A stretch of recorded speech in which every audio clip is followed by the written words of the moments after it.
Online कक्षाओं की श्रृंखला में मानव भूगोल के अंतर्गत आज हम भूगोल के विभिन्न तथ्यों के बारे में अध्ययन करेंगे।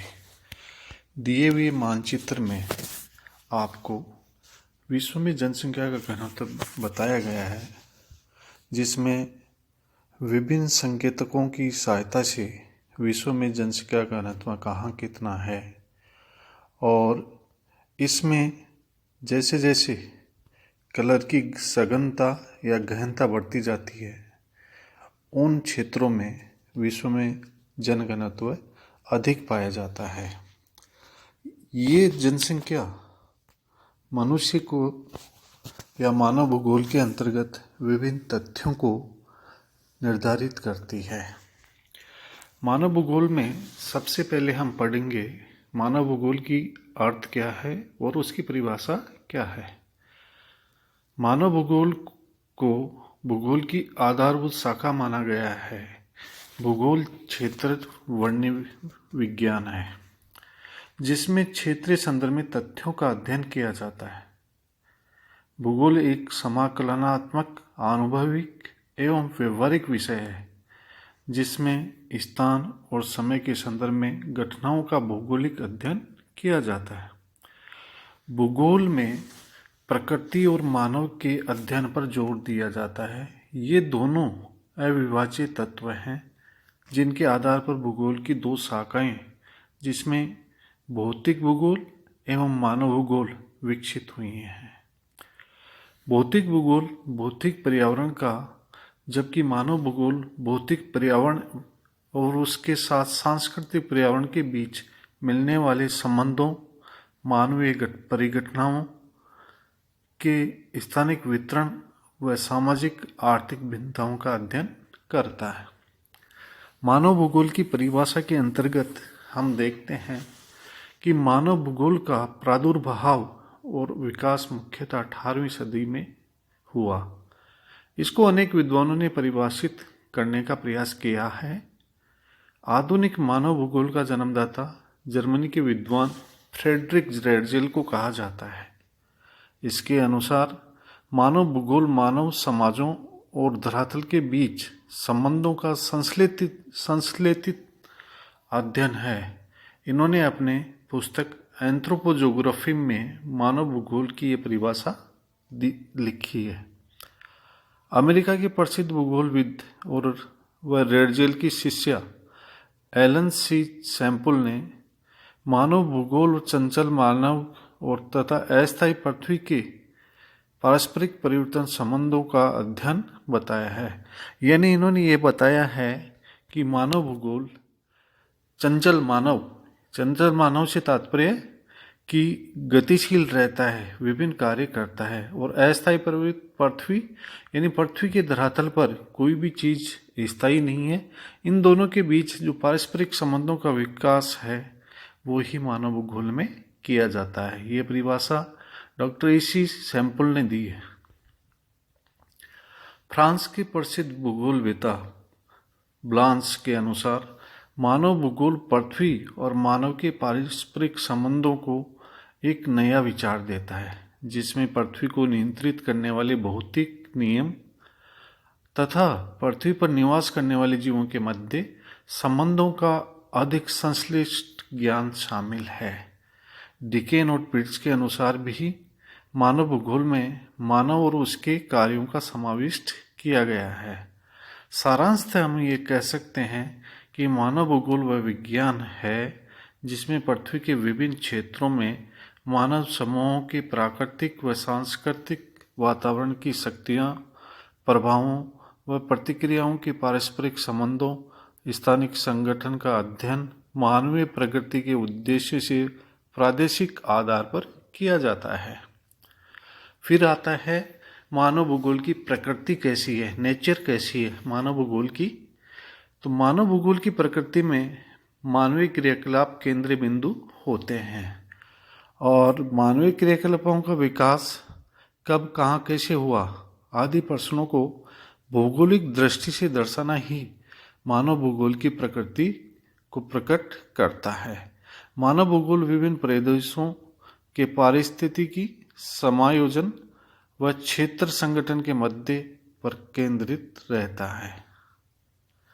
मानव भूगोल क्षेत्रीय विशेष में समय के साथ मानव और वातावरण के सभी जटिल तथ्यों के पारस्परिक संबंधों का अध्ययन मानव की केंद्रीय भूमिका मानकर करता है।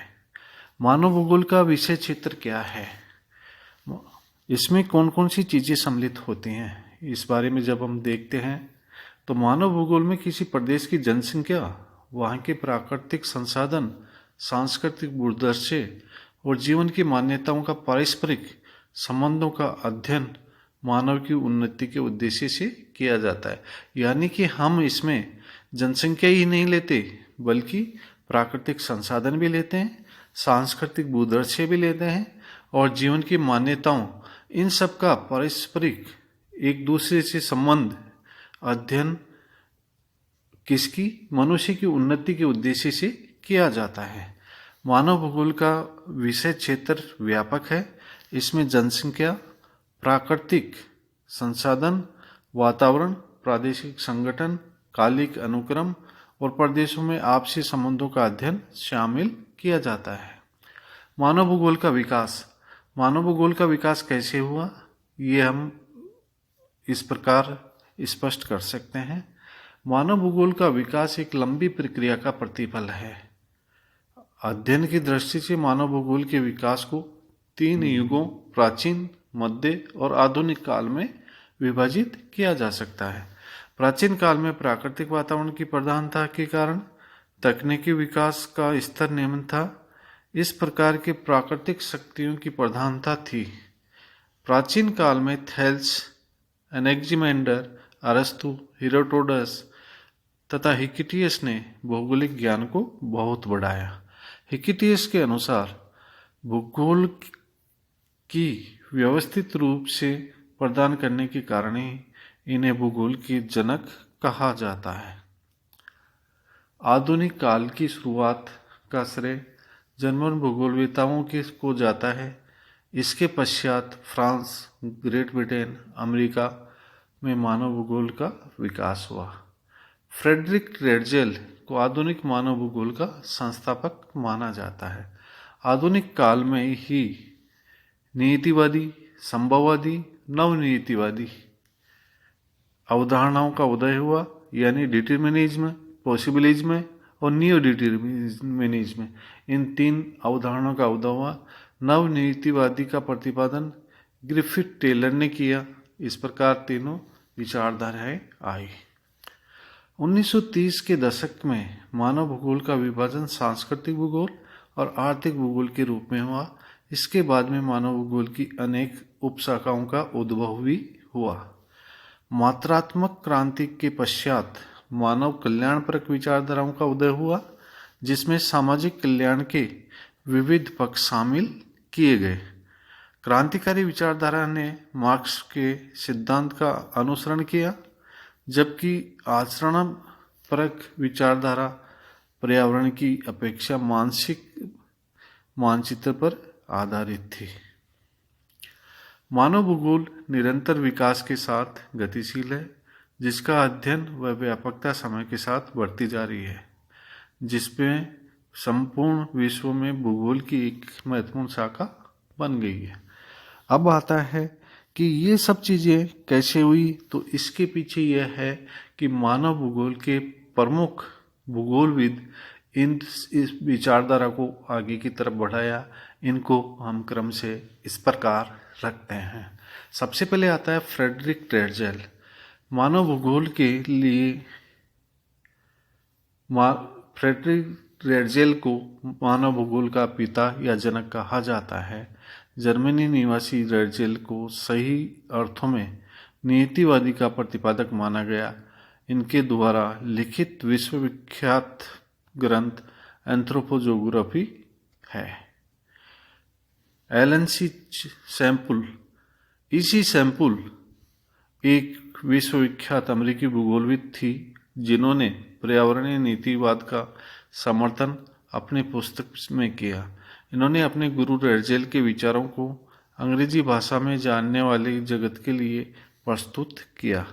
भौतिक पर्यावरण का प्रभाव इनकी पर विशेष प्रकाश डालता है।